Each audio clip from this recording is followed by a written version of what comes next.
জানিয়ে দিব আজকের বাংলার আপডেট সংবাদ। শুরুতেই সংবাদ শিরোনাম। যে কোনো মুহূর্তে বেশি ফিরছেন শেখ হাসিনা, আওয়ামী লীগের জন্য সুখবর থাকছে প্রতিবেদনে। হাসিনার পথেই এগোচ্ছেন তারেক রহমান, জামায়াতের আমির থাকছে প্রতিবেদনে।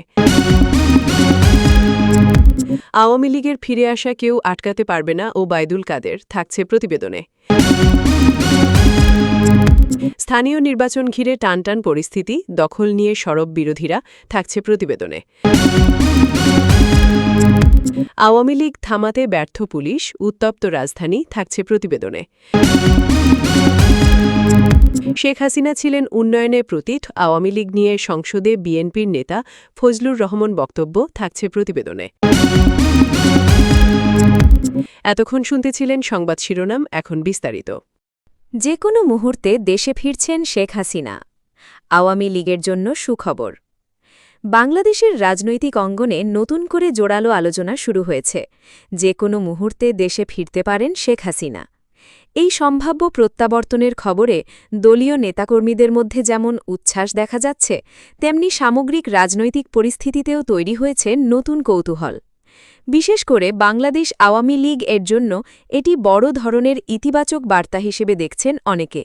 দলীয় সূত্রগুলো বলছে, সাম্প্রতিক সময়ে দেশের ভেতরে ও বাইরে নানা রাজনৈতিক আলোচনা, গুঞ্জন এবং চাপের মধ্যে শেখ হাসিনার প্রত্যাবর্তন দলকে নতুন করে সংগঠিত করতে গুরুত্বপূর্ণ ভূমিকা রাখতে পারে। তার নেতৃত্বে দলীয় কর্মীদের মধ্যে যে ঐক্য ও উদ্দীপনা তৈরি হয়, তা মাঠ পর্যায়ে কার্যক্রমে ইতিবাচক প্রভাব ফেলতে পারে বলেই মনে করছেন নেতারা। গত কয়েক মাস ধরে দেশের রাজনৈতিক অঙ্গনে নানা ধরনের আলোচনা চলছে। নেতৃত্ব, সংগঠন, আন্তর্জাতিক চাপ, এমনকি দলটির ভবিষ্যৎ নিয়েও প্রশ্ন উঠেছে। এই প্রেক্ষাপটে শেখ হাসিনার দেশে ফেরা অনেকের কাছে একটি টার্নিং পয়েন্ট হিসেবে বিবেচিত হচ্ছে। দলীয় নেতাদের মতে তার উপস্থিতি সব ধরনের জল্পনা কল্পনার অবসান ঘটাতে পারে এবং একটি স্পষ্ট দিক নির্দেশনা দিতে সক্ষম হবে। বিশ্লেষকদের মতে বাংলাদেশের রাজনীতিতে শেখ হাসিনার ব্যক্তিগত প্রভাব অত্যন্ত শক্তিশালী। দীর্ঘদিন ধরে তিনি শুধু একটি দলের নেতা নন, বরং দেশের রাজনীতির অন্যতম প্রধান কেন্দ্রবিন্দু। ফলে তার যে কোনো পদক্ষেপ বা উপস্থিতি স্বাভাবিকভাবেই বড় ধরনের প্রভাব ফেলে। দেশে ফেরার পর তিনি যদি বড় কোনো রাজনৈতিক কর্মসূচি বা বক্তব্য দেন, তাহলে তার রাজনৈতিক সমীকরণে পরিবর্তন আনতে পারে। এদিকে মাঠ পর্যায়ের নেতাকর্মীদের মধ্যে ইতোমধ্যে প্রস্তুতির ইঙ্গিত পাওয়া যাচ্ছে। বিভিন্ন এলাকায় ছোট ছোট বৈঠক, যোগাযোগ বৃদ্ধি এবং সাংগঠনিক তৎপরতা বাড়ানোর চেষ্টা লক্ষ্য করা যাচ্ছে। অনেকেই মনে করছেন, শেখ হাসিনার প্রত্যাবর্তনকে ঘিরে বড় ধরনের সমাবেশ বা কর্মসূচি আয়োজন করা হতে পারে, যা দলীয় শক্তি প্রদর্শনের সুযোগ তৈরি করবে। অন্যদিকে বিরোধী রাজনৈতিক দলগুলো বিষয়টিকে সতর্ক দৃষ্টিতে দেখছে। তাদের মতে হঠাৎ করে এমন প্রত্যাবর্তন দেশের রাজনৈতিক উত্তেজনা বাড়াতে পারে। বিশেষ করে বড় সমাবেশ বা কর্মসূচি সংঘর্ষের ঝুঁকি তৈরি করতে পারে বলে তারা আশঙ্কা প্রকাশ করছে। তবে তারা এটাও বলছে, পরিস্থিতি শান্তিপূর্ণ রাখার সবার দায়িত্ব। আইন শৃঙ্খলা রক্ষাকারী বাহিনীর পক্ষ থেকেও পরিস্থিতি পর্যবেক্ষণের কথা জানা গেছে। গুরুত্বপূর্ণ স্থানগুলোতে নজরদারি বাড়ানো হতে পারে, যাতে কোনো ধরনের অপ্রীতিকর ঘটনা এড়ানো যায়। যদিও এখনও পর্যন্ত কোনো বিশেষ সতর্কতা জারির বিষয়ে আনুষ্ঠানিক ঘোষণা নেই। রাজনৈতিক বিশ্লেষকদের একাংশ মনে করছেন, শেখ হাসিনার প্রত্যাবর্তন শুধু আওয়ামী লীগের জন্যই নয়, বরং পুরো রাজনৈতিক অঙ্গনের জন্যই একটি গুরুত্বপূর্ণ ঘটনা হতে পারে। এটি বিরোধী দলগুলোর কৌশলেও প্রভাব ফেলতে পারে এবং নতুন করে রাজনৈতিক প্রতিযোগিতা তৈরি করতে পারে। তবে পর্যবেক্ষকরা সতর্ক করে দিচ্ছেন, এখনও পর্যন্ত এই খবরটি অনেকটাই গুঞ্জন নির্ভরযোগ্য সূত্র বা আনুষ্ঠানিক ঘোষণা ছাড়া বিষয়টিকে নিশ্চিত ধরে নেওয়া ঠিক নয়। হাসিনার পথেই এগোচ্ছেন তারেক রহমান, জামায়াতের আমির ঘিরে নতুন জল্পনা বাংলাদেশের রাজনৈতিক অঙ্গনে। নতুন করে আলোচনা শুরু হয়েছে, তারেক রহমান কি ধীরে ধীরে শেখ হাসিনার রাজনৈতিক কৌশলের পথেই এগোচ্ছেন। এর সঙ্গে যুক্ত হয়েছে বাংলাদেশ জামায়াতে ইসলামীর আমিরকে ঘিরে চলমান আলোচনা, যা পরিস্থিতিকে আরও জটিল করে তুলেছে। রাজনৈতিক বিশ্লেষকদের মতে হাসিনার পথ বলতে সাধারণত বোঝানো হয় শক্ত সংগঠন, কেন্দ্রীভূত নেতৃত্ব এবং দীর্ঘমেয়াদী কৌশলগত পরিকল্পনা। এই দৃষ্টিকোণ থেকে দেখা গেলে তারেক রহমানের সাম্প্রতিক কার্যক্রম, দল পুনর্গঠন, মাঠ পর্যায়ে সক্রিয়তা বাড়ানো এবং আন্তর্জাতিক যোগাযোগ জোরদার এসব কিছু কিছু ক্ষেত্রে মিল খুঁজে পাওয়া যাচ্ছে বলে অনেকে মনে করছেন। বাংলাদেশ জাতীয়তাবাদী দল বিএনপি এর ভেতরে সাম্প্রতিক সময়ে সাংগঠনিক পরিবর্তন, নতুন নেতৃত্বকে সামনে আনা এবং কেন্দ্রীয় সিদ্ধান্ত গ্রহণে সক্রিয়তা বাড়ানো লক্ষ্য করা যাচ্ছে। দলীয় নেতারা বলছেন এটি সময়ের দাবি এবং রাজনৈতিক বাস্তবতার সঙ্গে খাপ খাইয়ে নেবার অংশ। অন্যদিকে জামায়াতের আমিরকে ঘিরেও আলোচনা তৈরি হয়েছে। কিছু পর্যবেক্ষক মনে করছেন বিরোধী রাজনীতিতে বৃহত্তর সমন্বয় তৈরির সম্ভাবনা খতিয়ে দেখা হচ্ছে, তবে এই বিষয়ে কোনো পক্ষ থেকেই স্পষ্টভাবে কিছু বলা হয়নি। অতীতে বিভিন্ন সময়ে নির্দিষ্ট ইস্যুতে সমন্বয়ের নজির থাকলেও স্থায়ী জোট বা কৌশলগত একাত্মতার প্রশ্নে এখনও অনিশ্চয়তা রয়ে গেছে। বিশ্লেষকের একাংশ মনে করছেন বর্তমান রাজনৈতিক বাস্তবতায় যে কোনো বড় দলের জন্য সংগঠনকে শক্তিশালী করা, নেতৃত্বকে সুসংহত করা এবং জনসংযোগ বাড়ানো এসবই অপরিহার্য। তাই এসব পদক্ষেপকে সরাসরি হাসিনার পথ অনুসরণ বলা কিছুটা অতিরঞ্জিত হতে পারে। অন্যদিকে আওয়ামী লীগ নেতারা বলছেন তাদের দলের রাজনৈতিক দর্শন ও কৌশল আলাদা এবং সেটিকে অনুকরণ করা সহজ নয়। তারা এটাও দাবি করছেন জনগণের সঙ্গে দীর্ঘদিনের সম্পর্কই তাদের শক্তির মূল ভিত্তি। সব মিলিয়ে তারেক রহমান কি শেখ হাসিনার পথেই এগোচ্ছেন? এই প্রশ্নের স্পষ্ট উত্তর এখনও নেই, তবে তার রাজনৈতিক কৌশলে পরিবর্তন এবং জামায়াতের আমিরকে ঘিরে আলোচনা যে দেশের রাজনীতিতে নতুন করে কৌতূহল তৈরি করেছে তা স্পষ্ট। আগামী দিনগুলিতে রাজনৈতিক দলগুলির বাস্তব পদক্ষেপই এই জল্পনার সত্যতা নির্ধারণ করবে। হাসিনার পথেই এগোচ্ছেন তারেক রহমান? জামায়াতের আমির ঘিরে নতুন জল্পনা বাংলাদেশের রাজনৈতিক অঙ্গনে। নতুন করে আলোচনা শুরু হয়েছে তারেক রহমান কি ধীরে ধীরে শেখ হাসিনার রাজনৈতিক কৌশলের পথেই এগোচ্ছেন? এর সঙ্গে যুক্ত হয়েছে বাংলাদেশ জামায়াতে ইসলামীর আমিরকে ঘিরে চলমান আলোচনা, যা পরিস্থিতিকে আরও জটিল করে তুলেছে। রাজনৈতিক বিশ্লেষকদের মতে হাসিনার পথ বলতে সাধারণত বোঝানো হয় শক্ত সংগঠন, কেন্দ্রীভূত নেতৃত্ব এবং দীর্ঘমেয়াদী কৌশলগত পরিকল্পনা। এই দৃষ্টিকোণ থেকে দেখা গেলে তারেক রহমানের সাম্প্রতিক কার্যক্রম, দল পুনর্গঠন, মাঠ পর্যায়ে সক্রিয়তা বাড়ানো এবং আন্তর্জাতিক যোগাযোগ জোরদার এসব কিছু কিছু ক্ষেত্রে মিল খুঁজে পাওয়া যাচ্ছে বলে অনেকে মনে করছেন। বাংলাদেশ জাতীয়তাবাদী দল বিএনপি এর ভেতরে সাম্প্রতিক সময়ে সাংগঠনিক পরিবর্তন, নতুন নেতৃত্বকে সামনে আনা এবং কেন্দ্রীয় সিদ্ধান্ত গ্রহণে সক্রিয়তা বাড়ানো লক্ষ্য করা যাচ্ছে। দলীয় নেতারা বলছেন এটি সময়ের দাবি এবং রাজনৈতিক বাস্তবতার সঙ্গে খাপ খাইয়ে নেবার অংশ। অন্যদিকে জামায়াতের আমিরকে ঘিরেও আলোচনা তৈরি হয়েছে। কিছু পর্যবেক্ষক মনে করছেন বিরোধী রাজনীতিতে বৃহত্তর সমন্বয় তৈরির সম্ভাবনা খতিয়ে দেখা হচ্ছে, তবে এই বিষয়ে কোনো পক্ষ থেকেই স্পষ্টভাবে কিছু বলা হয়নি। অতীতে বিভিন্ন সময়ে নির্দিষ্ট ইস্যুতে সমন্বয়ের নজির থাকলেও স্থায়ী জোট বা কৌশলগত একাত্মতার প্রশ্নে এখনও অনিশ্চয়তা রয়ে গেছে। বিশ্লেষকের একাংশ মনে করছেন বর্তমান রাজনৈতিক বাস্তবতায় যে কোনো বড় দলের জন্য সংগঠনকে শক্তিশালী করা, নেতৃত্বকে সুসংহত করা এবং জনসংযোগ বাড়ানো এসবই অপরিহার্য। তাই এসব পদক্ষেপকে সরাসরি হাসিনার পথ অনুসরণ বলা কিছুটা অতিরঞ্জিত হতে পারে। অন্যদিকে আওয়ামী লীগ নেতারা বলছেন তাদের দলের রাজনৈতিক দর্শন ও কৌশল আলাদা এবং সেটিকে অনুকরণ করা সহজ নয়।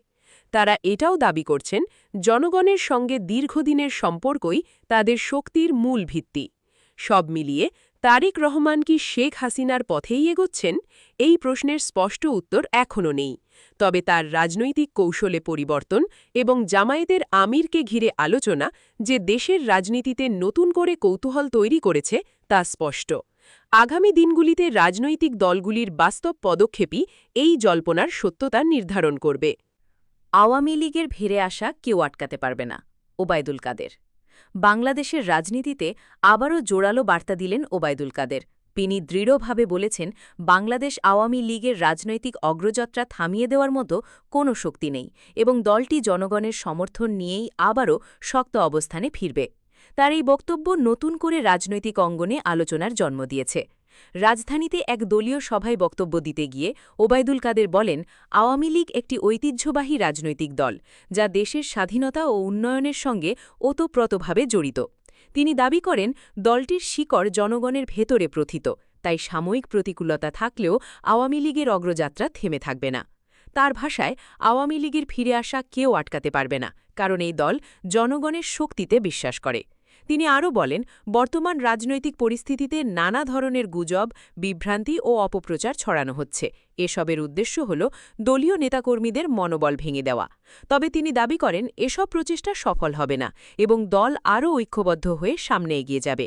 ওবায়দুল কাদেরের বক্তব্যে উঠে আসে সাংগঠনিক শক্তি বৃদ্ধির বিষয়টিও। তিনি বলেন, তৃণমূল পর্যায়ে দলকে আরও শক্তিশালী করতে কাজ চলছে। নতুন প্রজন্মকে রাজনীতিতে সম্পৃক্ত করা, পুরনো নেতাকর্মীদের সক্রিয় করা এবং স্থানীয় পর্যায়ে সাংগঠনিক কাঠামো মজবুত করার ওপর গুরুত্ব দেওয়া হচ্ছে। তার মতে, শক্তিশালী সংগঠনই রাজনৈতিক সাফল্যের মূল চাবিকাঠি। অন্যদিকে বিরোধী রাজনৈতিক দলগুলো তার এই বক্তব্যকে রাজনৈতিক বক্তব্য হিসেবেই দেখছে। বাংলাদেশ জাতীয়তাবাদী দল বিএনপির নেতারা বলছেন, বাস্তব পরিস্থিতির সঙ্গে এ ধরনের বক্তব্যের মিল খুঁজে পাওয়া কঠিন।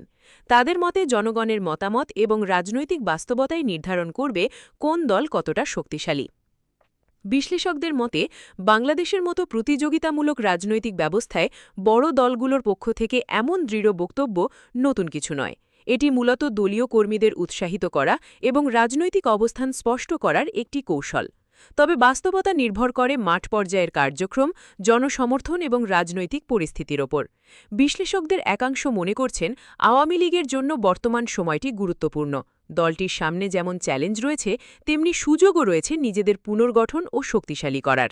এই প্রেক্ষাপটে ওবায়দুল কাদেরের বক্তব্য দলীয় নেতাকর্মীদের মধ্যে নতুন উদ্দীপনা তৈরি করতে পারে। এদিকে সাধারণ মানুষের মধ্যেও রাজনৈতিক পরিস্থিতি নিয়ে নানা ধরনের আলোচনা চলছে। অনেকেই মনে করছেন, দেশের স্থিতিশীলতা ও উন্নয়নের জন্য সব রাজনৈতিক দলের দায়িত্বশীল আচরণ প্রয়োজন। তারা আশা করছেন, রাজনৈতিক দলগুলো পারস্পরিক সহনশীলতা বজায় রেখে গণতান্ত্রিক প্রক্রিয়াকে এগিয়ে নিয়ে যাবে। পর্যবেক্ষকদের মতে, আওয়ামী লীগের ভবিষ্যৎ নির্ভর করছে তাদের সাংগঠনিক শক্তি, নেতৃত্বের দক্ষতা এবং জনগণের আস্থার উপর। শুধুমাত্র বক্তব্য নয়, বাস্তব কার্যক্রমই শেষ পর্যন্ত দলের অবস্থান নির্ধারণ করবে। সব মিলিয়ে আওয়ামী লীগের ফিরে আসা কেউ আটকাতে পারবে না। ওবায়দুল কাদেরের এই বক্তব্য রাজনৈতিক অঙ্গনে নতুন করে আলোচনা তৈরি করেছে। এটি একদিকে দলীয় আত্মবিশ্বাসের প্রতিফলন, অন্যদিকে রাজনৈতিক প্রতিযোগিতার বাস্তবতাও তুলে ধরে। আগামী দিনগুলোতে আওয়ামী লীগের কার্যক্রম ও রাজনৈতিক কৌশলই প্রমাণ করবে এই বক্তব্য কতটা বাস্তবায়িত হয়। স্থানীয় নির্বাচন ঘিরে টানটান পরিস্থিতি, দখল নিয়ে সরব বিরোধীরা। দেশের বিভিন্ন অঞ্চলে আসন্ন স্থানীয় সরকার নির্বাচনকে ঘিরে ক্রমেই উত্তেজনা বাড়ছে। ভোটের আগ মুহূর্তে মাঠ পর্যায়ে প্রভাব বিস্তার, কেন্দ্র দখল ও ভোটারদের ওপর চাপ প্রয়োগের অভিযোগ তুলে সরব হয়েছে বিরোধী রাজনৈতিক দলগুলো। ফলে নির্বাচনকে কেন্দ্র করে সামগ্রিক পরিস্থিতি দিন দিন আরও সংবেদনশীল হয়ে উঠছে। বিরোধী শিবিরের অভিযোগ, নির্বাচনের আগে থেকেই বিভিন্ন এলাকায় তাদের প্রার্থীদের প্রচারণায় বাধা দেওয়া হচ্ছে। অনেক ক্ষেত্রে পোস্টার ছেঁড়া, মাইকিং বন্ধ করে দেওয়া এবং সভা সমাবেশে বাধা দেওয়ার ঘটনাও ঘটছে বলে তারা দাবি করছে। এসব কর্মকাণ্ডের মাধ্যমে নির্বাচনী পরিবেশকে একপাক্ষিক করে তোলার চেষ্টা চলছে বলে তাদের বক্তব্য। বিশেষ করে বাংলাদেশ জাতীয়তাবাদী দল বিএনপি এর নেতারা অভিযোগ করছেন, ক্ষমতাসীন দলের প্রভাব ব্যবহার করে ভোটের ফলাফল প্রভাবিত করার চেষ্টা করা হচ্ছে। তাদের মতে, নির্বাচনের আগেই যদি এ ধরনের পরিস্থিতি তৈরি হয়, তাহলে ভোটের দিন সুষ্ঠু পরিবেশ বজায় রাখা কঠিন হয়ে পড়বে। অন্যদিকে ক্ষমতাসীন দল বাংলাদেশ আওয়ামী লীগ এসব অভিযোগ অস্বীকার করেছে। দলটির নেতারা বলছেন, নির্বাচন সুষ্ঠু ও শান্তিপূর্ণভাবে সম্পন্ন করার জন্য তারা প্রতিশ্রুতিবদ্ধ। তাদের দাবি, বিরোধী দলগুলোর রাজনৈতিকভাবে দুর্বল হয়ে পড়ায় আগেভাবেই পরাজয়ের অজুহাত তৈরি করছে। মাঠ পর্যায়ে খোঁজ নিয়ে জানা যায়, অনেক এলাকায় প্রার্থীদের সমর্থকদের মধ্যে উত্তেজনা বাড়ছে। কোথাও কোথাও ছোটখাটো সংঘর্ষের ঘটনাও ঘটেছে বলে স্থানীয়রা জানিয়েছেন। এসব ঘটনায় কয়েকজন আহত হওয়ার খবরও পাওয়া গেছে। যদিও আইনশৃঙ্খলা বাহিনী দ্রুত ঘটনাস্থলে গিয়ে পরিস্থিতি নিয়ন্ত্রণে এনেছে বলে জানা গেছে। আইনশৃঙ্খলা রক্ষাকারী বাহিনীর কর্মকর্তারা জানিয়েছেন, নির্বাচনকে সামনে রেখে নিরাপত্তা জোরদার করা হয়েছে। গুরুত্বপূর্ণ কেন্দ্রগুলোতে অতিরিক্ত পুলিশ ও অন্যান্য বাহিনী মোতায়েনের পরিকল্পনা রয়েছে। তারা বলছেন যে কোনো ধরনের অনিয়ম বা সহিংসতা কঠোরভাবে দমন করা হবে। এদিকে নির্বাচন কমিশনের পক্ষ থেকেও সুষ্ঠু নির্বাচন নিশ্চিত করার আশ্বাস দেওয়া হয়েছে। কর্মকর্তারা জানিয়েছেন সকল প্রার্থীকে সমান সুযোগ নিশ্চিত করতে প্রয়োজনীয় পদক্ষেপ নেওয়া হচ্ছে। কোনো অভিযোগ পাওয়া গেলে তা দ্রুত তদন্ত করে ব্যবস্থা নেওয়া হবে বলেও তারা উল্লেখ করেছেন। রাজনৈতিক বিশ্লেষকদের মতে স্থানীয় সরকার নির্বাচন সাধারণত জাতীয় নির্বাচনের তুলনায় বেশি প্রতিদ্বন্দ্বিতাপূর্ণ হয়ে থাকে, কারণ এখানে স্থানীয় প্রভাব, ব্যক্তি সম্পর্ক এবং ক্ষমতার প্রশ্ন সরাসরি জড়িত থাকে। ফলে উত্তেজনা ও সংঘাতের ঝুঁকিও বেশি থাকে। বিশ্লেষকদের একাংশ মনে করছেন বর্তমান রাজনৈতিক মেরুকরণের কারণে এই উত্তেজনা আরও তীব্র হয়েছে। জাতীয় রাজনীতির প্রভাব স্থানীয় পর্যায়েও পড়ছে, যার ফলে প্রতিটি নির্বাচনই বড় রাজনৈতিক লড়াইয়ে পরিণত হচ্ছে। সাধারণ ভোটারদের মধ্যে এ পরিস্থিতি নিয়ে উদ্বেগ দেখা যাচ্ছে। অনেকেই আশঙ্কা করছেন যদি সহিংসতা বাড়ে তাহলে তারা ভোটকেন্দ্রে যেতে নিরুৎসাহিত হতে পারেন, ফলে ভোটার উপস্থিতি কমে যাওয়ার সম্ভাবনাও রয়েছে। নাগরিক সমাজের প্রতিনিধিরা বলছেন একটি সুষ্ঠু ও গ্রহণযোগ্য নির্বাচন নিশ্চিত করতে সব রাজনৈতিক দলের দায়িত্বশীল আচরণ জরুরি। তারা সহিংসতা ও অনিয়ম পরিহার করে গণতান্ত্রিক প্রক্রিয়াকে সম্মান জানানোর আহ্বান জানিয়েছেন। সব মিলিয়ে স্থানীয় নির্বাচনকে ঘিরে দেশের বিভিন্ন এলাকায় যে টানটান পরিস্থিতি তৈরি হয়েছে তা নিয়ে উদ্বেগ বাড়ছে। বিরোধীদের দখলের অভিযোগ, ক্ষমতাসীনদের পাল্টা বক্তব্য এবং মাঠ পর্যায়ের উত্তেজনা সবকিছু মিলিয়ে নির্বাচনকে ঘিরে অনিশ্চয়তা তৈরি হয়েছে। তবে সংশ্লিষ্টরা আশা করছেন আইন শৃঙ্খলা বাহিনীর তৎপরতা এবং নির্বাচন কমিশনের পদক্ষেপের মাধ্যমে পরিস্থিতি নিয়ন্ত্রণে রাখা সম্ভব হবে। এখন দেখার বিষয় ভোটের দিন কতটা শান্তিপূর্ণভাবে নির্বাচন সম্পন্ন হয় এবং জনগণ তাদের ভোটাধিকার কতটা নির্বিঘ্নে প্রয়োগ করতে পারে। আওয়ামী লীগ থামাতে ব্যর্থ পুলিশ, উত্তপ্ত রাজধানী। রাজধানী ঢাকায় হঠাৎ করে উত্তেজনা ছড়িয়ে পড়েছে রাজনৈতিক কর্মসূচিকে কেন্দ্র করে। বিভিন্ন এলাকায় মিছিল, বিক্ষোভ এবং পাল্টাপাল্টি অবস্থানের ফলে পরিস্থিতি নিয়ন্ত্রণে হিমশিম খেতে হয়েছে আইন শৃঙ্খলা বাহিনীকে। বিশেষ করে বাংলাদেশ আওয়ামী লীগের নেতাকর্মীদের সক্রিয় উপস্থিতিকে কেন্দ্র করে উত্তেজনা আরও বেড়ে যায় বলে জানা গেছে। প্রত্যক্ষদর্শীরা জানান দিনের শুরু থেকেই রাজধানীর বিভিন্ন গুরুত্বপূর্ণ সড়ক ও মোড়ে দলটির কর্মীরা জড়ো হতে থাকেন। পরে তা বড় আকারের মিছিল ও সমাবেশের রূপ নেয়। এতে করে যান চলাচল ব্যাহত হয় এবং সাধারণ মানুষের ভোগান্তি বাড়ে। কিছু এলাকায় পুলিশের সঙ্গে ধাওয়া পাল্টা ধাওয়ার ঘটনাও ঘটেছে বলে স্থানীয় সূত্রে জানা গেছে। আইন শৃঙ্খলা রক্ষাকারী বাহিনী পরিস্থিতি নিয়ন্ত্রণে আনতে অতিরিক্ত সদস্য মোতায়েন করে। তারা মিছিল ছত্রভঙ্গ করতে লাঠিচার্জ ও সতর্কতামূলক পদক্ষেপ নেয় বলে জানা যায়। তবে বেশ কিছু সময় ধরে পরিস্থিতি পুরোপুরি নিয়ন্ত্রণে আনা সম্ভব হয়নি, যা নিয়ে সমালোচনা শুরু হয়েছে বিভিন্ন মহলে। অন্যদিকে বিরোধী রাজনৈতিক দলগুলো দাবি করেছে এই পরিস্থিতির জন্য সম্পূর্ণ দায় আওয়ামী লীগের। তাদের মতে পরিকল্পিতভাবে রাজপথে শক্তি প্রদর্শনের মাধ্যমে রাজনৈতিক চাপ সৃষ্টি করার চেষ্টা করা হচ্ছে। বিশেষ করে বাংলাদেশ জাতীয়তাবাদী দল বিএনপির নেতারা বলছেন আইন শৃঙ্খলা বাহিনী নিরপেক্ষভাবে দায়িত্ব পালন করতে ব্যর্থ হয়েছে। আওয়ামী লীগের পক্ষ থেকে ভিন্ন বক্তব্য এসেছে। দলটির নেতারা বলছেন তাদের কর্মসূচি ছিল শান্তিপূর্ণ এবং জনগণের দাবির পক্ষে। তারা অভিযোগ করেন কিছু জায়গায় উস্কানি দেওয়া হয়েছে, যার ফলে অনাকাঙ্ক্ষিত পরিস্থিতি তৈরি হয়। রাজনৈতিক বিশ্লেষকদের মতে রাজধানীতে এ ধরনের উত্তেজনা নতুন নয়, তবে সাম্প্রতিক সময়ে এর মাত্রা বেড়েছে। তারা মনে করছেন রাজনৈতিক মেরুকরণ এবং পারস্পরিক অবিশ্বাসের কারণে ছোট ঘটনাও দ্রুত বড় আকার ধারণ করছে। এদিকে সাধারণ মানুষের মধ্যে উদ্বেগ বাড়ছে। ব্যবসায়ী ও যাত্রীদের একটি বড় অংশ বলছেন এ ধরনের পরিস্থিতিতে তাদের দৈনন্দিন জীবনযাত্রা ব্যাহত হচ্ছে। তারা দ্রুত পরিস্থিতি স্বাভাবিক করার দাবি জানিয়েছেন। আইন শৃঙ্খলা বাহিনীর পক্ষ থেকে জানানো হয়েছে পরিস্থিতি এখন অনেকটাই নিয়ন্ত্রণে এবং যে কোনো ধরনের সহিংসতা মোকাবিলায় তারা প্রস্তুত রয়েছে। একই সঙ্গে জনগণকে গুজব না ছড়ানোর এবং শান্ত থাকার আহ্বান জানানো হয়েছে। সব মিলিয়ে আওয়ামী লীগের কর্মসূচিকে কেন্দ্র করে রাজধানীর যে উত্তপ্ত পরিস্থিতি তৈরি হয়েছে তা দেশের সামগ্রিক রাজনৈতিক উত্তেজনারই প্রতিফলন। এখন পরিস্থিতি কোন দিকে যায় তা নির্ভর করছে রাজনৈতিক দলগুলোর আচরণ এবং আইনশৃঙ্খলা বাহিনীর কার্যকর পদক্ষেপের ওপর। শেখ হাসিনা ছিলেন উন্নয়নের প্রতীক, সংসদে বিএনপি নেতা ফজলুর রহমানের বক্তব্য। জাতীয় সংসদে বিরল এক মন্তব্যে আলোচনার জন্ম দিয়েছেন বাংলাদেশ জাতীয়তাবাদী দল বিএনপি-এর নেতা ফজলুর রহমান। তিনি বলেছেন, শেখ হাসিনা দেশের উন্নয়নের একটি প্রতীক হিসেবে পরিচিত ছিলেন, এমন মন্তব্য রাজনৈতিক অঙ্গনে নতুন বিতর্ক তৈরি করেছে। সংসদে বক্তব্য দিতে গিয়ে ফজলুর রহমান বলেন, বাংলাদেশের অবকাঠামো, যোগাযোগ ব্যবস্থা এবং অর্থনৈতিক প্রবৃদ্ধির ক্ষেত্রে গত কয়েক বছরে দৃশ্যমান পরিবর্তন এসেছে, যা অস্বীকার করা যায় না। তিনি উল্লেখ করেন, বড় বড় প্রকল্প, সড়ক উন্নয়ন এবং বিদ্যুৎ খাতে অগ্রগতির ফলে দেশের সার্বিক উন্নয়নের একটি ধারা তৈরি হয়েছে। তার মতে, এসব অর্জনের কারণে শেখ হাসিনাকে অনেকেই উন্নয়নের প্রতীক হিসেবে দেখেন। তবে তিনি একই সঙ্গে সমালোচনাও তুলে ধরেন।